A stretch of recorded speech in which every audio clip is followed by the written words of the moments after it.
Assalamualaikum warahmatullahi wabarakatuh. Perkenalkan kami dari kelompok 5 yang beranggotakan saya Kunto Vera dengan NIM 22105243. Saya Umu Kalsum Afifah dengan NIM 2210952055. Saya Syahrial Rashid dengan NIM 2210952033. Baiklah, pada kali ini kami akan melakukan praktikum modul 2 yaitu mengenai robot berkaki hexapod. Assalamualaikum warahmatullahi wabarakatuh. Pada kesempatan kali ini, kami dari kelompok 5 praktikum robotika akan menjelaskan materi mengenai modul 3, yaitu robot berkaki hexapod. Untuk yang pertama, robot hexapod merupakan robot yang menyerupai serangga berkaki 6 dengan 3 derajat kebebasan pada setiap kakinya yang memungkinkannya untuk bergerak secara fleksibel di berbagai medan. Ciri fisik yang paling menonjol dari robot ini adalah itu seperti serangga berkaki, di mana gerakannya itu dengan beberapa pola dari 6 kaki robot tersebut. Selanjutnya, itu ada struktur dari kaki robot hexapod. Struktur kaki ini itu didesain untuk meniru anatomi serangga, dan ini sangat terlihat pada struktur kakinya, di mana setiap kaki robot terdiri dari 3 bagian utama yang terhubung untuk memungkinkan fleksibilitas gerak yang tinggi. Untuk yang pertama itu ada coksa, yaitu bagian pinggul. Ini adalah segmen kaki yang paling dekat dengan tubuh atau badan robot. Coksa berhubung langsung dengan sasis atau rangka utama robot, di mana fungsi utamanya itu adalah menahan berat dari robot itu sendiri, yaitu sebagai fondasi penopang.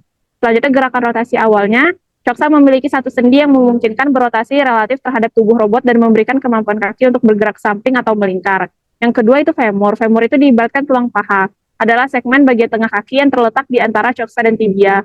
Fungsi utama itu sebagai penyambung antara coksa dan tibia. Ini membentuk rantai kinematik yang memungkinkan pergerakan kompleks, di mana itu gerakannya adalah naik turun. Selanjutnya itu ada tibia atau tulang kering. Tibia adalah segmen yang paling bawah di ujung kaki yang biasanya menapak di permukaan tanah. Fungsi utamanya itu membentuk lutut, di mana tibia akan menjadi engsel bersama femur yang secara analog dikenal sebagai lutut. Engsel ini akan sangat krusial karena memungkinkan kaki untuk menekuk dan melurus mirip dengan cara kaki manusia bekerja. Sendi lutut ini memungkinkan robot untuk melakukan gerakan-gerakan dasar seperti berjalan, berlari, melangkah, dan yang paling penting menaiki rintangan atau tangga. Selanjutnya akan dijelaskan oleh rekan saya. Baik, selanjutnya itu adalah pola pergerakan robot hexapod. Di mana pada pola pergerakan robot hexapod ini terdiri dari 3, itu ada tripod gait, wave gait, dan triple gait. Gait itu sendiri itu merupakan pola pergerakan kaki robot untuk mencapai gerakan berjalan. Sedangkan jenis gait yang ada pada robot hexapod itu ada 3. Yang pertama adalah tripod gait. Tripod gait itu terdiri dari kaki depan dan kaki belakang serta kaki tengah pada sisi lainnya. Pada tripod gait itu kaki yang pertama diangkat dan diturunkan. Kemudian dan digerakkan maju mundur secara perlahan. Jadi 3 kaki akan bergerak pada bersamaan, 2 kaki di satu sisi dan 1 kaki di sisi berlawanan. Kemudian ada 3 kaki lainnya itu akan menahan tubuh dari si robot. Selanjutnya itu ada wave gait. Wave gait itu adalah di mana kaki robot bergerak secara gelombang. Satu persatu, yang mana pada kaki pertama bergerak, maka kaki lainnya akan menopang. Kemudian jika dilanjutkan oleh kaki berikutnya, maka gait ini itu juga merupakan salah satu gait yang paling stabil. Dia lambat tapi sangat stabil, cocok untuk medan yang tidak rata. Selanjutnya itu ada ripple gait. Ripple gait itu adalah pola berjalan pada robot seperti gelombang atau ria. Yang mana ripple gait ini mirip seperti wave gait, tapi perbedaannya ketika satu kaki telah diangkatkan, tidak perlu menunggu kaki satu robot ini untuk turun, maka kaki yang lainnya itu akan terangkat. Begitu selanjutnya, sehingga kaki yang diangkat itu akan menghasilkan gelombang yang tidak tumpang tindih. Dan gaya berjalan dari ripple gait itu sendiri akan adanya overlap gerakan kaki yang lebih dinamis, sehingga kombinasi untuk stabilitas dan kecepatannya itu akan stabil.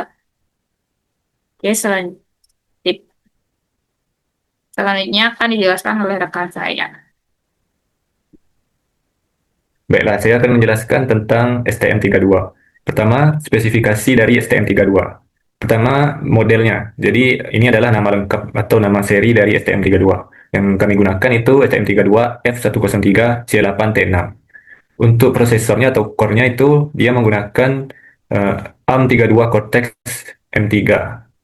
Kemudian ada juga spesifikasi clock-nya, memori, dan total jumlah GPIO-nya. Kemudian pin ADC-nya itu ada 10 channel dengan resolusi 12 bit dan PWM berjumlah 15 pin. Koneksi yang tersedia di papan pengembangan STM32 ini diantaranya USFT, USB, SPI, I2C, dan CAN bus. Kemudian ada juga EEPROM dengan ukuran memori 20 KB, kilobyte, dan juga tertera jumlah pin I/O digitalnya 22 dengan 6 diantaranya PWM dan jumlah pin I/O analog sebanyak 8 buah. Selanjutnya itu saya akan menerangkan bagaimana cara mengupload program ke papan pengembangan STM32 ini. Untuk melakukan hal itu, kita memerlukan alat yang namanya itu programmer atau ST-Link V2. Nah, bisa di-scroll ke bawah.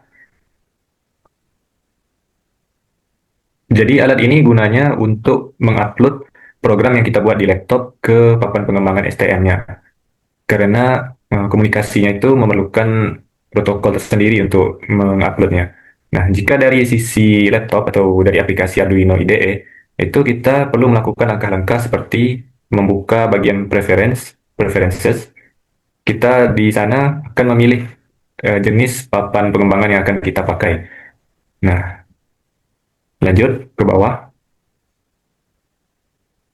Nah, kita juga perlu mendownload beberapa file untuk bisa membuat si STM32-nya ini terdeteksi di aplikasi Arduino IDE. Nah, jika sudah di-download, ditambahkan ke dalam menu Preferences. Lanjut. Maka selanjutnya kita perlu untuk mengupload programnya. Nah, ini sudah tersedia, si STM32-nya sudah terdeteksi. Nah, kita klik OK. Kemudian lanjut.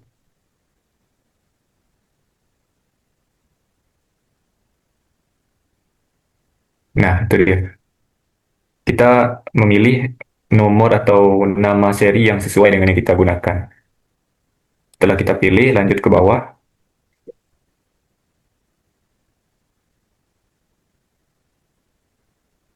Nah, seperti biasa, setelah itu kita menekan tombol upload di bagian kiri atas aplikasi. Maka selanjutnya kita hanya perlu untuk menunggu program selesai untuk diupload, dan setelah itu program akan langsung dijalankan di STM-nya. Nah, mungkin sekian yang dapat saya jelaskan. Terima kasih. Baik, terima kasih Rashid. Sekian penjelasan materi untuk modul 2 robot berkaki hexapod dari kami kelompok 5. Saya akhiri dengan Assalamualaikum warahmatullahi wabarakatuh. Baik, selanjutnya itu kami akan menjelaskan prosedur percobaan praktikumnya. Untuk yang kami gunakan sini ada robot hexapod dan laptop dengan program Arduino. Untuk robot hexapodnya itu yang pertama akan kita gunakan untuk pola pergerakan tripod gate. Yang prosedur pertama itu pastikan semua suplai dalam keadaan off. Sudah. Yang kedua, hubungkan mikrokontroler robot dengan laptop.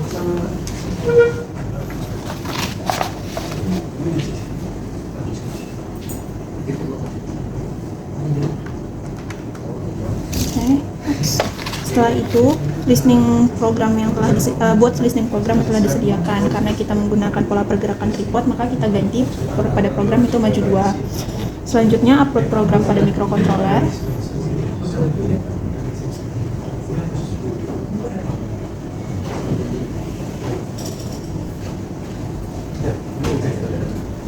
Kemudian tekan switch pada robot untuk mengaktifkan robot. Switch ditekan.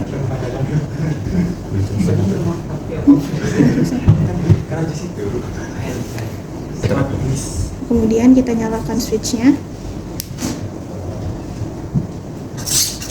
Dapat dilihat itu pergerakan tripod sendiri itu dimana 3 kaki itu bergerak secara bersamaan dengan bersilangan. Jadi jika bagian sini kaki depan dan bagian sini kaki depan dan belakang, maka di bagian sini itu kaki bagian tengah, begitu juga sebaliknya. Dan 3 kaki itu akan bergerak secara bersamaan. Seperti inilah bentuk untuk pola pergerakan tripod itu. Selanjutnya itu untuk pola pergerakan waveguide yang akan dijelaskan oleh Untung silakan.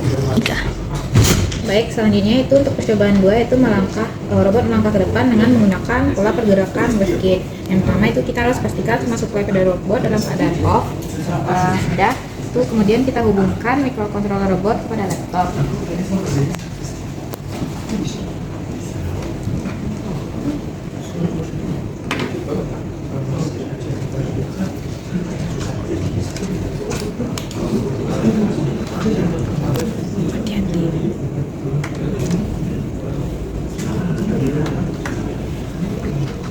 Jika sudah terhubung, maka kita buat listing program yang telah disediakan. Kemudian kita upload program pada microcontrollernya dengan menggunakan Arduino.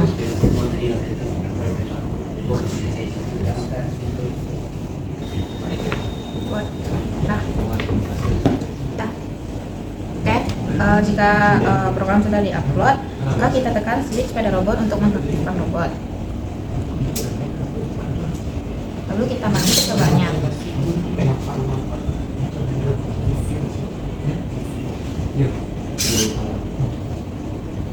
Pada percobaan 2 itu dengan pola pergerakan wave grade ini itu melakukan pergerakan robot di mana pada satu kaki robot akan bergerak lalu berhenti, maka akan kaki berikutnya akan bergerak secara berurutan.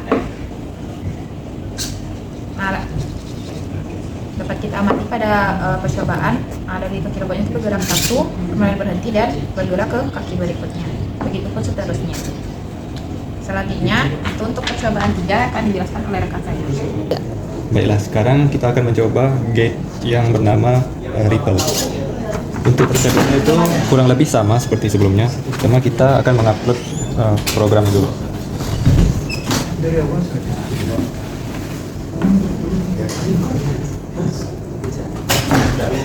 Nah, di sini kita akan menggunakan sebuah fungsi yang sudah dibuat sebelumnya, itu nama fungsinya Ripple. Nah, itu untuk membuat pergerakan atau gate Ripple. Silakan. Nah, kemudian kita upload. Kita tunggu proses menguploadnya selesai.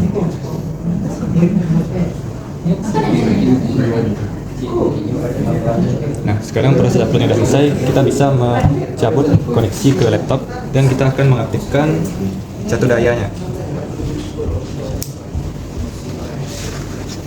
Sesuai dengan definisinya, gate Ripple itu dia sebenarnya mirip dengan gate sebelumnya, itu gate wave, tapi dia seperti lebih cepat pergerakannya. Jadi sebelum satu kakinya selesai yang bergerak sebelumnya, kaki selanjutnya itu sudah mulai bergerak lagi. Mirip dengan gate wave, namun dia setelah pergerakan kaki pertama, dia langsung kaki kedua menyambut bergerak. Tidak menunggu lama, tidak menunggu selesai pergerakan kaki pertama, kaki kedua langsung menyambut bergerak juga. Nah, begitu. Sekian percobaan dari kami kelompok 5. Kami mohon maaf jika ada kesalahan dan terima kasih atas segala perhatian.